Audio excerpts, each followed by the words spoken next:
Hello and welcome to Country Roads Confidential. I am your host, Chris Anderson, publisher of earsports.com, the West Virginia site on the 247Sports slash CBS Sports slash Paramount podcast network. No, that's not Mike. Mike is still over in Italy, hopefully putting together a hot board for the new Pope.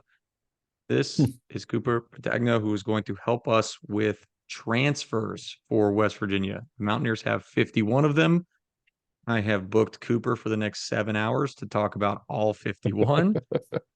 Um, and but really, we're going to focus on a couple, maybe some of the more recent ones, maybe anybody that you want to talk about. Cooper, how are you? I'm doing great, man. I appreciate you having me on. And being a portal nerd, it's been fun to watch how busy West Virginia has been this cycle. And we're going to talk about them today on the Ultimate College Football Show. I mean, it's like West Virginia, Purdue, North Carolina, all these teams that are, 30 plus transfers and obviously been really busy this cycle. I'm like, I call West Virginia like a league pass team. I can't wait to watch these guys this fall. That's great. Well, let's start with some of the more recent ones because I know a couple of these have been guys that you've seen, and maybe Mike and I haven't been able to talk about. My usual co-host since he's out of town on vacation. Um, Wide receiver Logan Ramper. Somebody. A lot of our board members. I love you guys if you're listening and watching. I love all of you equally. But they see Slippery Rock as his previous school, and they've zoned out. That's it. He's he's what they like to call a jag, just another guy. Right. Tell me why he's not a jag.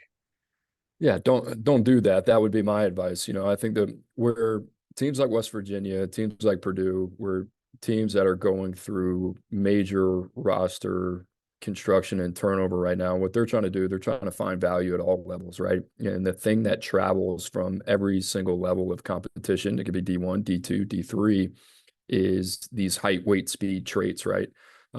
So when you look at a player like Logan Ramper and you look at what he was able to do last season, over 700 yards receiving. He's coming off of his most productive season in college, and this is a big frame receiver that uses his size extremely well at the catch point. I think the top end speed's a little bit of a question mark, but he's athletic. He has a wide catch radius. He's strong at the point of attack. And this is a guy that can add a lot of value. Now, is he going to be your number one or number two? Probably not. But as a third or fourth receiving target, this is a guy that's a high floor player that's going to bring some experience to your room. And like I said, I like that combination of size, experience, and strength at the catch point, especially what he adds in the red zone. So yeah, there's going to be somewhat of a bell curve and a learning curve for him, obviously taking that jump in competition. But this is a guy, at least what we've seen from a physical trait standpoint, that I think is going to be able to come to the Power Four level and be able to adjust quite quickly. Another guy that's coming from a small school that committed recently was edge rusher Devin Grant from Incarnate Word. Um, Not a lot known about Incarnate Word. Was that where Cam Ward went, right? The quarterback, or Yeah, that's where he Cam was Ward for a was year? there for 2 years, and this was a team that had a really really good year last year. They went to the FCS playoffs and ran into a really good South Dakota State team up there in South Dakota, and had Zach Calzada, who's off to Kentucky. He was a journeyman. They've had some pieces that have gone on, and teams like Incarnate Word and Ferris State. A lot of these, 4 or 5 guys from each of these teams at the FCS level are going to play at the Power Four level. And this is a kid not as familiar with the background, but I it could be wrong here. So I believe he had some Power Four interest coming out.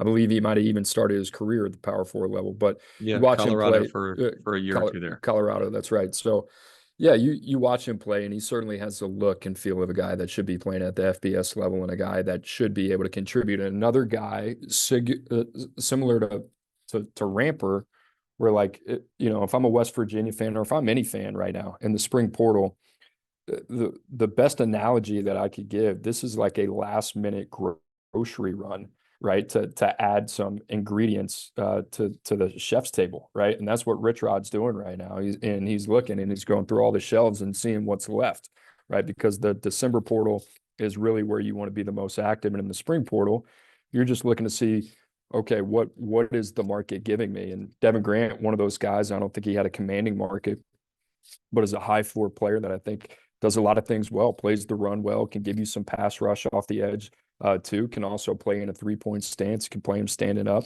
So another guy that I think is not going to be of the level of a Jamori Robinson or an Eddie Kelly. But if you're looking at this guy as your third DPR in your room, you're feeling pretty good about that.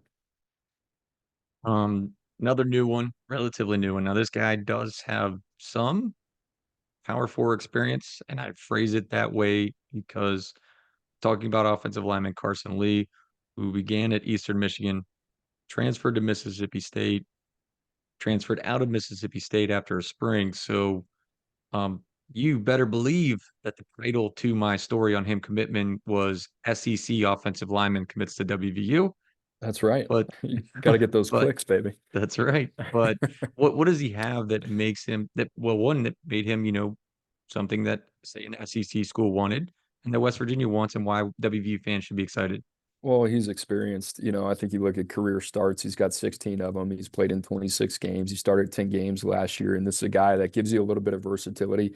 I think guard center versatility, you can play him at either spot. And those things are really, really hard to come by in the portal between a guy that can give you multi-positional flex on either side of the line of scrimmage and then also give you a little bit of experience, right? Those guys are getting overcompensated on both sides of the ball. So I think that's what it is. And if you're West Virginia, to be able to come out of the spring transfer portal with a starting caliber player, or at least a guy that's going to push for playing time, that's a big win. So you would understand, especially with the roster turnover that the Mountaineers are experiencing, why getting a guy like Carson Lee, even missing spring, he's battle tested. He's played a lot of football and could be one of those rare guys that is a plug and play option for him this fall. All right. Well, those were three of the more recent ones. And again, I think there's 51 transfers that committed to West Virginia. Now, a couple of those, like LJ Turner, like Donnie Pascuzzi, the tight end, they have already transferred out. So we'll say 49 for now. Hmm. Anybody else out of that for just a very light 49? Anybody else, even if they have already kind of enrolled at West Virginia, maybe the winter portal guys that caught your attention out of this massive class? I really like Jamori Robinson out of UTSA, Texas San Antonio. Who's, maybe one of my favorite edge rushers in the class, had 10.5 sacks. I'm last year, and I'm surprised the market really wasn't stronger for him. Maybe it was robust and West Virginia was able to get that done. But you talk about a guy that has a really good feel for how for having get to the quarterback. I think that's Jamori Robinson. It can beat you a lot of different ways. It can beat you with quickness, but a guy that leans on his speed to power ability. And then, another one that I really like is Eddie Kelly out of Missouri. I think Missouri does, they're up there. Some of the best job of any team in the country when it comes to developing a pass rush, especially with these guys off the edge. And Eddie Kelly is a guy last season that played over 200 snaps, just not going to get enough run. Missouri brings over Nate Johnson from App State. They bring over Damon Wilson from Georgia, and they got Darius Smith as well. So Eddie Kelly, kind of the odd man out. You watch this guy on tape; he does some really, really intriguing things. So big fan of him. On the other side of the ball, Walter Youngbear was a kid that I really, really liked. I thought a guy that could give you some swing tackle ability, but his home is probably going to be on the inside. He's a really, really good player, man. And I thought that one kind of flew under the radar. And then Michael Coates from Nevada might be one of the more solid additions out there too. Another guy, position versatile, has played a lot of football, played in over 23 career games, and was just a really, really high floor addition. So West Virginia getting a lot of at bats, and as you mentioned, a couple of these guys have already defected after spring ball. But I think the key here is at bats, getting guys in your program that have done it, that have put it on tape, regardless of what level, and seeing what guys that can come in, contribute this year, and also give you some multi-year eligibility as well. So I expect West Virginia to be a little bit of a hodgepodge, but they're going to be certainly a lot of fun to watch. And then the receiver out of Youngstown State was another guy that I thought was extremely productive, that you could play out of the slot and did some really nice things as well. So they're fun, man. They have some really intriguing pieces of guys coming from all different backgrounds. You mentioned Slippery Rock and Youngstown State and a couple group of fives, and it's going to be interesting to kind of see how this comes together. I'm going to ask you a big picture transfer portal question. Some fans, especially on our board, have said, "Oh my, like this new normal is kind of dampening my excitement for this team." Because again, 51 transfers coming in. I believe there were another 30 high school and junior college recruits, signees. Again, some have already come in, come out.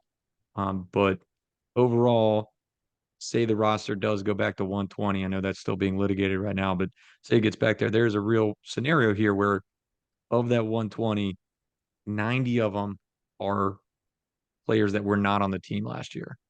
Um, is this the new normal, or is this just an extreme because of the coaching change?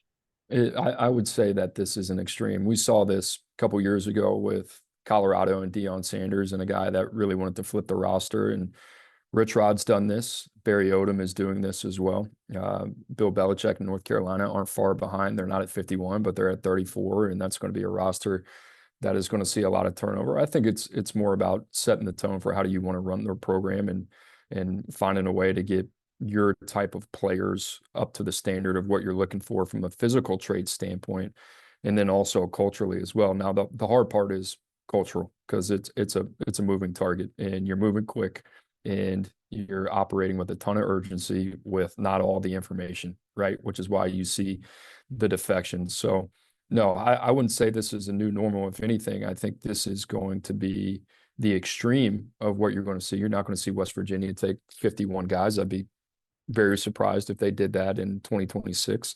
I think if anything, you're going to see this scaled down year over year over year over year as they start to build a foundation. And then by year 4, typically, you'll start to lean a little bit more on that high school side. And then you'll see those numbers kind of flipped. And right now, it's probably 80, 80, 20, right? Just in terms of how he's building it. I think ideally, even if you're on the portal side, by year 4, I think you're looking really at 60, 40, 65, 35 as the extreme. So I expect West Virginia to start to naturally progress at that rate where they scale the portal volume down. Doesn't mean that they won't lean on it heavy, but it's not going to be at 51 players a year. That's not sustainable. And that's not a winning combination. I think Rich Rodriguez knows that. Well, I appreciate you coming on, Cooper. Again, there's lots to talk about with transfers, and I think fans wanted to hear a different voice. And be quite honest, if West Virginia does another 51 transfers, I'm going to have to renegotiate my contract with CBS because Blame me. Me too, this, man. it's not something we can do anymore. But thanks again for coming on. I really appreciate it. Thank you, man.